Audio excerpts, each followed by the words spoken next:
வணக்கம் நேயர்களே, உணவமிர்தம் நிகழ்ச்சிக்கு உங்களை வரவேற்கிறோம். இந்த வாரம் முழுக்கவே நம்ம குழந்தைகளுக்கு ஏற்ற உணவுப் பொருட்கள் பத்தி பார்த்துட்டு வந்துட்டு இருக்கோம். ஸோ இன்னைக்கு நம்ம என்ன ரெசிபி பார்க்க போறோம், அதோட ஹெல்த் பெனிஃபிட்ஸ்லாம் என்னென்னு நம்ம டாக்டர்கிட்ட கேட்டு தெரிஞ்சுக்கலாம் வாங்க. ஸோ டாக்டர், இந்த வாரம் முழுக்க நம்ம ஸ்வீட்டான ரெசிபிஸ் பார்த்துட்டு வந்துருக்கோம். இன்னைக்கு நம்ம என்ன ஸ்வீட்டான டிஷ் பார்க்க போறோம்? இன்னைக்கு ஒரு இனிப்பானது தான். அது இனிப்பு பச்சை தோசைன்னு பேர். வித்தியாசமா இருக்கு. இனிப்பு அப்படிங்கிறது இப்ப எனக்கு பழகிருச்சு. அது என்ன டாக்டர் பச்சை அப்படிங்கிறது? பச்சைனா நம்ம பச்சையா வழக்கமா நம்ம பச்சைனாலே கீரையை தான் நம்ம சொல்லுவோம். கீரையும் உங்களுக்கு போகணும், இனிப்பாகவும் இருக்கணும், உடல் ஆரோக்கியமாகவும் இருக்கணும் அப்படிங்கிறதுக்காக உருவாக்கப்பட்டது தான் இந்த இனிப்பு பச்சை தோசை. கொஞ்சம் கீரை சாறு சேரப்போகுது, இனிப்பு சேரப்போகுது. வழக்கமான தோசை தான். அதில் அரிசிக்கு பதிலாக திணை அரிசி போட போகிறோம். கொஞ்சம் வித்தியாசமாக அவங்க விரும்பி சாப்பிடுவாங்க. டேஸ்ட்டும் நல்லாயிருக்கும். இதில் கொஞ்சம் உளுந்து கொஞ்சம் கூடுதலாக போட்டால் மெத்துன்னு இருக்கும், சுவையாகவும் இருக்கும். நம்ம யூஸ்வலா கீரை அப்படின்னு எடுத்துக்கும் போது நம்ம ஸ்வீட்டோட சேர்க்கறதே ரொம்ப குறைவு. வீட்டில் கூட பார்த்தீங்கன்னா இது ரொம்ப ரொம்ப வித்தியாசமா இருக்கு. அதுவும் தோசையோட சேர்த்து அப்படின்னும் போது நம்ம எப்படி இந்த கீரையை ஆட் பண்ண போறோம் டாக்டர்? 3 விதமாக நம்ம அந்த கீரையை சேர்க்கலாம்.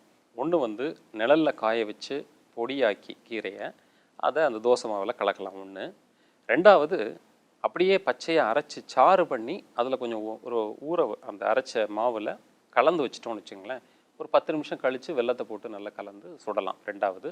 மூணாவது, என்ன கீரை நம்ம பயன்படுத்துகிறோமோ அதை வேக வச்சு அந்த வேக வச்ச தண்ணி இருக்குது பார்த்தீங்களா, நல்ல இருத்து கீரை தண்ணின்னு சொல்லுவாங்க. அந்த கீரை தண்ணி இதில் சேர்த்து நம்ம சுடலாம்.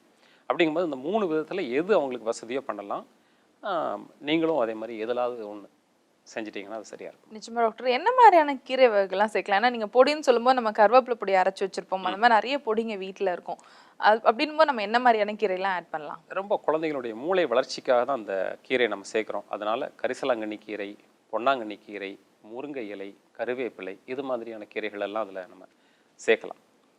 அதில் ரொம்ப நம்ம சிறப்பாக சொல்கிறது அப்படின்னாச்சுன்னா முருங்கைக்கீரையை நம்ம எடுத்துக்கலாம். இதில் ஏன்னா சுவையும் நல்லாயிருக்கும், அவங்களுக்கு போதுமான அளவுக்கு ஊட்டமும் கிடைக்கும். அப்படிங்கிறதுனால முருங்கைக்கீரை இதில் சேர்த்துட்டோம் அப்படின்னா நல்லது. முருங்கைக்கீரை தான் ரொம்ப ரேராக குழந்தைங்க சாப்பிடக்கூடியது. ஏன்னா அது ரொம்ப ஸ்ட்ராங்கான ஒரு கீரையாக இருக்கும். மற்ற கீரையாவது கூட சாஃப்டாக இருக்கும், குழந்தைங்க ஈஸியாக எடுத்துப்பாங்க.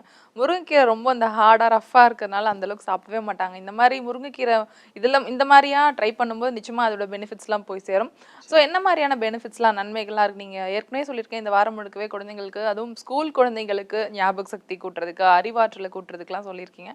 ஸோ இதில் என்ன ஹெல்ப் பெனிஃபிட்ஸ்? திணையை பற்றி நம்ம ஏற்கனவே சொல்லியிருக்கோம், நிறைய நிகழ்ச்சிகளில் சொல்லியிருக்கோம். மூளையினுடைய செயல்பாடுகளை துரிதமாக கூட்டுறதுக்கான அடிப்படை சத்துக்கள்லாம் அந்த திணையில் இருக்குது. அந்த திணை மாவுன்னு நம்ம முன்னாடி காலத்துலலாம் செய்வோம், திணை புட்டு மாவு அப்படின்னு சொல்லிட்டு. அதெல்லாம் குழந்தைங்க விரும்பி சாப்பிடுவாங்க. சாப்பிட்டு ஆரோக்கியமாக இருக்கிறதோட மட்டும் இல்லாமல் புத்தி கூர்மையோடு இருப்பாங்க. புத்தி கூர்மையோடு இருக்கிறது அப்படிங்கிறதுக்கு அடிப்படை முதல் விஷயம் அப்படிங்கிறது இந்த திணை. சிறப்பான குணம், அதாவது நம்ம இப்போ பார்க்குற விஷயங்கள் எல்லாமே அடிப்படையில் என்னென்ன பொருட்கள், உட்பொருட்கள் அதில் கலந்துருக்கு, திணையில் என்னென்ன மாதிரியான நியூட்ரியன்ஸ் இருக்குது, அயன் இருக்கா, கால்சியம் இருக்கா அப்படின்லாம் பார்த்துட்ருக்கோம். அதை தாண்டி நுட்பமான விஷயங்கள் அதில் இருக்கிறதா சித்தர்கள் அதில் பார்த்துருக்காங்க. அப்படி பார்த்த விஷயம் எப்படின்னா புத்தி கூர்மை ஏற்படும். ஒரு தாயும் தந்தையும், அதாவது பெற்றோர்கள், ஒரு இணையர்கள் 2 பேரும் அந்த திணையை அதிகமாக பயன்படுத்தி சாப்பிட்டு அதன் மூலமாக பெறக்கூடிய குழந்தைகள் பிறக்கும் போதே புத்தி கூர்மையாக இருக்கிறதா நாம் பார்க்குறோம். அந்த அளவுக்கு மிகவும் சிறந்தமான நுட்பமான அளவுக்கு இந்த தன்மை இந்த திணையில் இருக்குது. இந்த குழந்தைங்களுக்கு நம்ம சின்ன பிள்ளையிலேருந்து கொடுத்துட்டு வந்துட்டோம் அப்படின்னாச்சுன்னா, பெரியவங்களை ஆகும்போது ஏற்படக்கூடிய ஞாபக மறதி நோய், இதயத்தில் ஏற்படக்கூடிய பாதிப்புகள், இரத்த குழாயில் ஏற்படக்கூடிய பாதிப்புகள், இதெல்லாம் வராமல் தடுக்கிறதுக்கு திணை உதவியாக இருக்கும். அடுத்தபடியாக நம்ம ஏதோ ஒரு கீரை சேர்க்க போகிறோம். இன்றைக்கி நம்ம சேர்க்க போகிறது முருங்கைக்கீரை. இந்த முருங்கைக்கீரையை பொறுத்த வரைக்கும் ஒரு நாளைக்கு குழந்தைக்கு தேவையான அத்தனை சத்துக்களும் இந்த முருங்கைக்கீரையில் இருக்குது. நம்ம இதில் சாரா சேர்த்தது ரொம்ப குறைவான அளவாக இருந்தாலும் ஒரு நாளைக்கு தேவையான இரும்பு சத்து, புரதச்சத்து, மற்ற ஊட்டச்சத்துக்கள் அத்தனையுமே இந்த முருங்கையில் சேர்ந்துருக்குது. அப்படிங்கிறதுனால அதுவும் அதுக்கு போதுமானது இருக்குது. வளர்சிதை மாற்றம், உடம்பில் ஏற்படக்கூடிய அந்த உணவு முறையாக பக்குவப்பட்டு உடலுக்கு சேர்றதுக்கு இந்த உணவே காரணமாக இருக்கும். அதுவும் போக நம்ம வெல்லம் போடுறதுனால அந்த வெல்லத்தில் இருக்கக்கூடிய உள் சத்துக்களும் இதெல்லாம் கலந்த கலவை அப்படிங்கிறது ஒரு சிறப்பான கலவை. உளுந்தும் கொஞ்சம் கூடுதலாக போட போகிறோம். உளுந்து, திணை, இந்த கீரை, வெல்லம், இதுக்கு இணையான ஒரு மிகச்சிறந்த உணவு அப்படிங்கிறது ரொம்ப விரல் விட்டு எண்ணக்கூடியதாக தான் இருக்கும். அதனால் இது விரும்பியும் சாப்பிடுவாங்க. இதில் நம்ம நெய் போட்டும் சாப்பிடலாம், நல்லெண்ணெய் போட்டும் சுடலாம். இது தொட்டுக்கிறதுக்கு வேறு எதுவும் தேவையே இல்லை. தேவைன்னா கொஞ்சோண்டு நெய் தனியாக வச்சு இந்த இனிப்பு தோசைக்கு நெய் தொட்டு சாப்பிடுவோம். இனிப்பு தோசை அப்படின்னு எடுத்துக்கும்போது நம்ம நெய் விட்டோ இல்லை நல்லெண்ணெய் விட்டோ செய்யும்போது அப்படி கூட எடுத்துக்கலாம். நிச்சயமாக குழந்தைங்களுக்கு ரொம்ப ரொம்ப பிடிக்கும். ஏன்னா ஸ்வீட் டிஷ்ஷஸ் தான் நம்ம தொடர்ந்து பார்த்துட்டு வந்துட்டுருக்கோம். ரொம்ப ரொம்ப தேங்க்ஸ் டாக்டர். நான் இப்போ அந்த டிஷ் எப்படி செய்கிறதுங்கிறத பார்த்துட்டு வந்துடுறேன். சரி. ஸோ நேர்களே, நம்ம இப்போ இனிப்பு பச்சை தோசை எப்படி செய்கிறதுங்கிறத இப்போ பார்க்கலாம். இந்த வாரம் முழுக்கவே நம்ம பள்ளி குழந்தைகளுக்கு ஊட்டச்சத்து கொடுக்கக்கூடிய உணவுப் பொருட்கள் தான் பார்த்துட்டு வந்துருக்கோம். இன்னைக்கு ரொம்ப ரொம்ப இன்ட்ரெஸ்டிங்கான ஒரு டிஷ் பார்க்க போகிறோம். டாக்டர் நம்மகிட்ட ஏற்கனவே சொன்னார், இனிப்பு பச்சை தோசை தான் இப்போ நம்ம பார்க்க போகிறோம். இதுக்கு என்னென்ன பொருட்கள் தேவைன்னு இப்போ நம்ம பார்த்துடலாம். ஸோ நம்ம யூஸ்வலாக தோசை மாவு புளிக்க வைக்கிற மாதிரி நம்ம நைட் பூரா வச்சு புளிக்க வச்சுருக்கோம். திணை அரிசியும் கருப்பு உளுந்தும் சேர்த்து நம்ம ஆட்டி எடுத்து வச்சுருக்கோம். இதில் நம்ம கட்டியாக ஆட்டி எடுத்து வச்சாதான் வெல்லம் ஆட் பண்ணும்போது நம்ம கொஞ்சம் லூஸ் ஆகும். அதோட நம்ம முருங்கைக்கீரை சாறையும் இதில் ஆட் பண்ண போகிறோம். ஸோ நம்ம ஃபஸ்ட்டு என்ன பண்ண போகிறோம்னா, முருங்கைக்கீரை எடுத்துகிட்டு கொஞ்சமாக பேனில் போட்டுட்டு கொஞ்சம் தண்ணி விட்டு நல்லா வேக வைக்க போகிறோம். வேக வச்சுட்டு அந்த தண்ணியை மட்டும் எடுத்து நம்ம இந்த மாவோட மிக்ஸ் பண்ணிக்க போகிறோம். ஸோ முருங்கைக்கீரை நல்லா கிள்ளி நம்ம வாஷ் பண்ணி வச்சுருக்கோம். கொஞ்சமாக தண்ணி விட்டுக்கிறேன், நிறைய தண்ணி விட வேண்டாம்.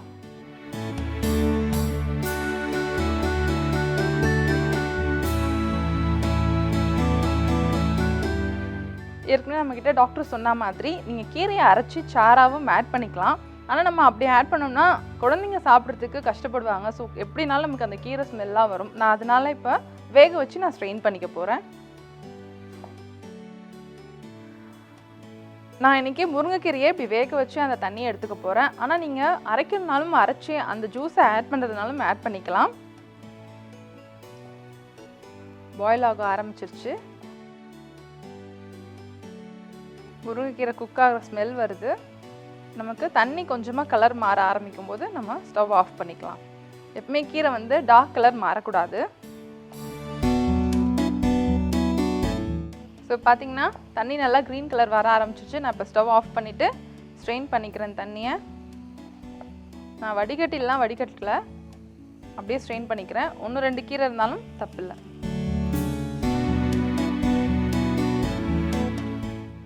பார்த்தீங்கன்னா நல்லா க்ரீன் கலரில் கீரை தண்ணி நமக்கு கிடச்சிருக்கு.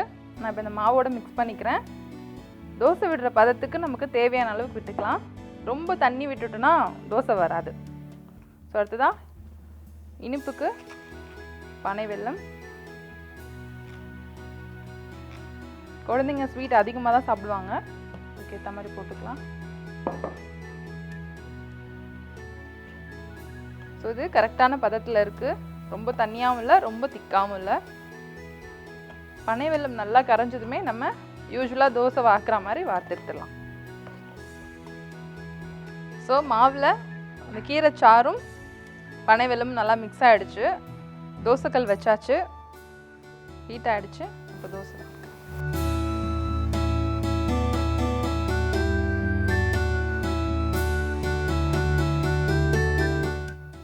நம்ம வீட்டில் இனிப்பு தோசைலாம் நிறைய செய்வோம். இனிப்பு கோதுமை தோசை எல்லாமே.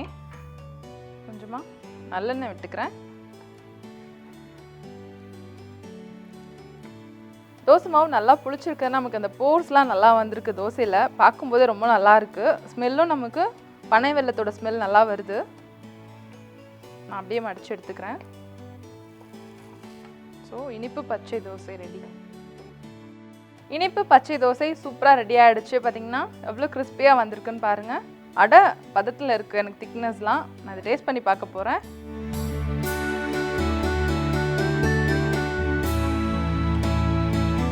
ஸோ இதை டேஸ்ட் பண்ணி பார்த்தாச்சு. இதில் எனக்கு திணையோட ஸ்மெல்லும் கருப்பு உளுந்தோட ஸ்மெல்லும் சூப்பராக இருக்குது. யூஸ்வலாக நம்ம கோதுமையில் இனிப்பு சேர்த்து நம்ம சுடுவோம். கோதுமை அந்தளவுக்கு நமக்கு ஹெல்த்தி கிடையாதுன்னு டாக்டர் நம்மகிட்ட ஷேர் பண்ணிகிட்டு இருக்கார் தொடர்ந்து. ஸோ நீங்கள் இது மாதிரி வீட்டில் வித்தியாசமாக ட்ரை பண்ணி கொடுத்தீங்கன்னா குழந்தைங்களுக்கும் ரொம்ப சத்தானதாக இருக்கும்.